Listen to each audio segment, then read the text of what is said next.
Sirvalur, and I study third year of mechatronics. So ஒரு கிராஃபை பார்க்குறோம் கிருஷ்ணபிரசாத் கிருஷ்ணபிரசாத் ஒரு கிராஃபை பார்க்குறோம். கிராஃபை பார்க்கும்போது எதை நம்ம ஞாபகம் வச்சுக்கணும், எதை நம்ம பிடிச்சி எதை நம்ம வந்து அப்சர்வ் பண்ணணும், அதான் நமக்கு கிராஃபை பார்த்தா கிராஃபில் என்ன இருக்கும், எக்ஸ் ஆக்சிஸ் இருக்கும், ஒய் ஆக்சிஸ் இருக்கும். எக்ஸ்னா இண்டிபெண்டன்ட் வேரியபிள், ஒய்னா ஓகே. இது வந்து எல்லாருக்குமே தெரியும், நம்ம 3ஆம் கிளாஸ்ல இருந்தே கிராஃப் வந்துருக்கும். ஓகே, ஆனா கிராஃப்ல dy by dx அப்படின்னா என்ன அர்த்தம் சார்? ஸ்லோப். இப்போ ஸ்லோப் பார்க்கணும்.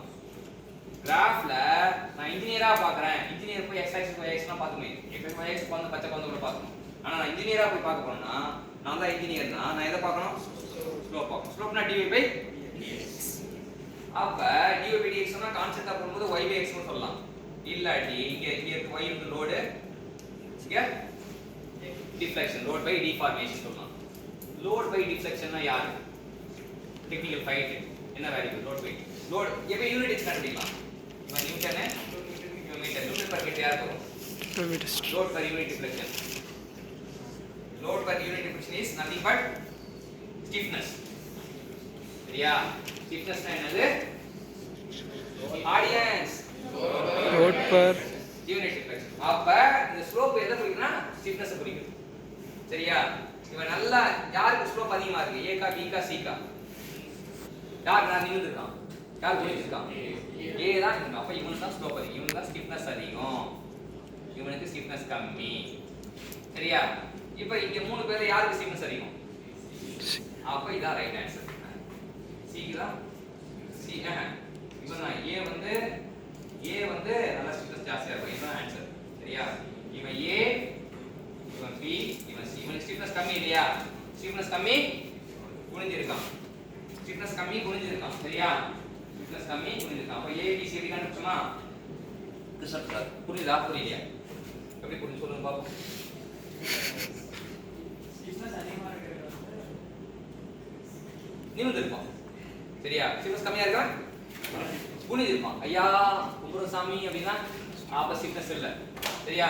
இப்படி வந்தானா ஸ்டிஃபா இருக்கான், வரப்பா இருக்கான்டா அப்படின்னா ஸ்டிஃப்னஸ் ஜாஸ்தியா இருந்தா நிமிர்ந்திருப்பான். சரியா? ஸ்லோப்பை வச்சு என்ன புரிஞ்சுக்கிறோம் அப்படின்னா ஸ்டிஃபா இருப்பான்னு. இப்ப ஒவ்வொரு காம்பனன்ட்டுக்கும் ஒரு கிராஃப் இருக்கு. கவனி, நல்ல சூப்பரான கான்செப்ட். ஒவ்வொரு காம்பனன்ட்டுக்கும் ஒரு கிராஃப், ஒவ்வொரு சைஸுக்கும் ஒரு கிராஃப். எத்தனை கிராஃப்டா போடுறது? அப்ப கோடான கோடி காம்பனன்ட் இருக்கும். அப்ப ஒரு மெட்டீரியலுக்கு கோடி காம்பனன்ட் இருக்கும், கோடி சைஸ் இருக்கும். அப்ப எத்தனை கிராஃப் அறிவ? ஒரு மெட்டீரியலுக்கு கோடான கோடி கிராஃப் அறியும். அப்ப எத்தனை மெட்டீரியல் இருக்கு? கோடான கோடி மெட்டீரியல் இருக்கு. கோடான கோடின்ட்டு கோடான கோடி என்ன ஆகும்? கோடான கோடி அப்படின்ற மாதிரி அப்புறம் முடிக்க ஆரம்பிச்சிடும். சரியா? அப்ப இதை ஒழிக்கிறதுக்காக இதை மாத்துறதுக்காக தான் நம்ம என்ன பண்றோம் அப்படின்னா we are using absolute variable. கவனி, we are using absolute variable. absolute variable நம்ம என்ன பண்றோம்னா ரிலேட்டிவ் வேரியபிளா மாத்த போறோம். எப்படி absolute variable ரிலேட்டிவ் வேரியபிளா மாத்த போறோம் அப்படின்னா அங்க இருந்த லோடு கீழ, ரிலேட்டிவ்னா கீழ ஒட்ட வரணும்.